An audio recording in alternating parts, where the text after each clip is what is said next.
How do you end a situationship, especially when you're still holding on to hope that this person will change their mind magically one day and decide that they want to be with you? My name is Megan Scher. I am a holistic and somatic therapist who specializes in love, self-love, breakups, and relationships. And I'm here to help you end the cycle of situationships so that you can have the relationship that you desire and deserve. First, make sure you like this video and subscribe to my channel so that you get all the updates about future videos.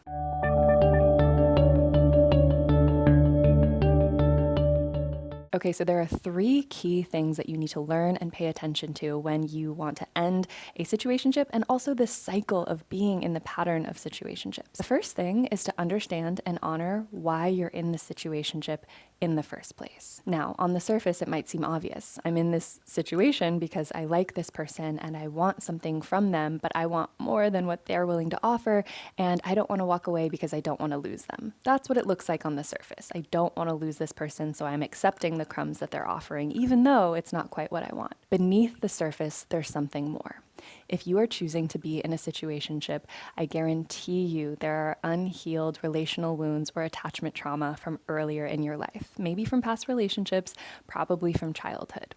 When you can understand that, then you can begin to learn, explore, and connect with the parts of you who are holding on to the pattern of the pain from that old wound, maybe feeling unloved or not chosen or not prioritized by a parent. And that's the part of you that has an unmet need that is seeking some form of connection or validation or love from this person who's representative of someone from your past. It's not even a present day wound more often than not. And again, when you can understand that, you can honor the fact that you've probably got really tender, vulnerable, younger parts, inner child parts who just want to feel loved, just want to feel chosen, just want to feel special. And you think that if I could just get this person to choose me, it will make up for all those times I felt unlovable in the past. And I wish it worked that way. I wish that we could retroactively heal wounds in that way. But unfortunately, that's not how it works. You have to actually go back to the core wound and let that part of you experience healing through the realm of somatic work, inner child healing, subconscious reprogramming. And once you've done that, then you can reevaluate your relationship with this person who's not choosing you. You'll start to see that as a less interesting, less attractive option because they no longer meet your standard. And we'll talk about standards in a moment. So the first thing that you want to identify is what are the unmet needs that you are trying to fulfill through this connection? What is it that you think that you would get if they did choose you? And what are you getting now out of being in this sort of half in, half out relationship? Sometimes that in itself is serving or fulfilling a need. There might be a part of you who's a little bit afraid of vulnerability and emotional intimacy, and maybe is a little bit emotionally unavailable yourself. And so unconsciously, it actually feels safer to choose someone who's not fully choosing you back because that feels like less of a risk. You don't have to put as much of your heart on the line with somebody who's not going deep with you, not fully showing up and choosing you. And so if you lose them, it wouldn't hurt as much as if you lost somebody who you really loved and put everything on the line with. Does that make sense? So once you've begun to identify your unmet needs, you want to make sure that you're tending to those parts of you, nurturing those parts of you, and honoring the fact that they still might want this person to choose you. While you're doing that, you're going to do the work of getting clear on your new standard. So your new standard gets to reflect a sense of self-respect and self-worth. Somebody who respects themselves wouldn't pursue someone who wasn't pursuing them, wouldn't pursue someone who wasn't choosing them. If I was setting a standard of self-worth and self-respect for myself, I would only invest in relationships that had reciprocity. Reciprocity doesn't mean like I do this for you, you do this for me. It's not tit for tat, right? But it does mean you're investing an equal amount of energy and time and attention and love and care into this relationship as I am, and that we want the same things. We're on the same page. We're on the same timeline of where we're going and what we want in our life. And everyone's standards are going to be a little bit different. Oftentimes, when you haven't had high standards for yourself, it comes from the place of those unmet needs and unhealed relational or attachment wounds from childhood. So it might take some time for you to begin to up-level your standard. But that's the second step, is getting clear on what you will and will not put up with. And if you're watching this video, I'm guessing that there is some part of you who's already sensing that desire to set a boundary of like, I don't want to deal with this anymore. I don't want to put up with this. I want you to either be all in or all out. I cannot be in this cycle anymore. It's too exhausting. Situationships are exhausting emotionally. So you've identified your unmet needs. You've gotten clear on your new standards. Step 3 is to communicate and set that boundary.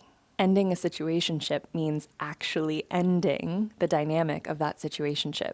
So often I see people try to end the romantic component of the relationship while staying friends with the person, and that can be really tricky territory if you still have romantic feelings for them. If you're still spending a lot of time with them, those feelings don't go anywhere. So I often recommend going a period of no contact and being honest with them, sitting them down and saying, listen, I think we just want different things, and I love spending time with you.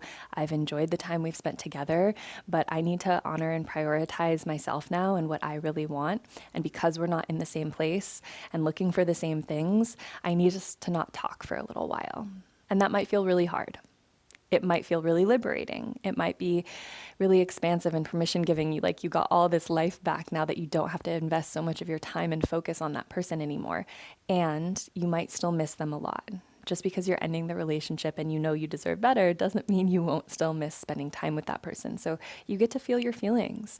You get to feel the heartbreak of it. I think sometimes there's this stigma around situationships ending, like, oh, it wasn't even a real relationship. It's not a real breakup, so I shouldn't care. It shouldn't hurt so much. But it does. And sometimes it hurts even more because of the ambiguity and the sort of vague, undefined nature of the relationship. There's not as much clarity and closure around it, and that can be hard. So you get to honor that grief and the fact that you lost a vision, a hope that you had, an expectation that you had of a future with this person.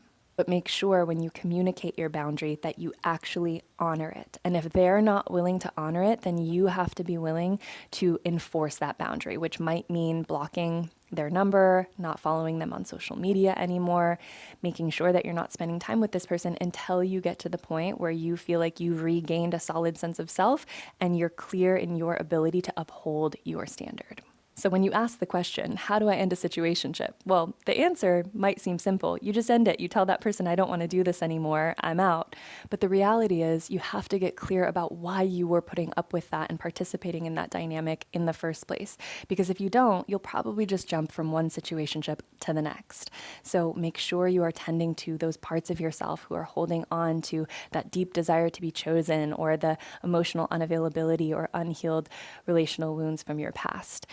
Those parts of you deserve your care and attention while you're setting and up-leveling your new standard for yourself. And then you have to make sure that you are fully prepared to practice this new boundary moving forward, because you might meet another emotionally unavailable person or somebody who doesn't want what you want, and you get to be clearer and more concise and sometimes even quicker about saying, nope, this isn't for me. I see that red flag of we don't want the same things, and I'm not willing to put myself in that position again.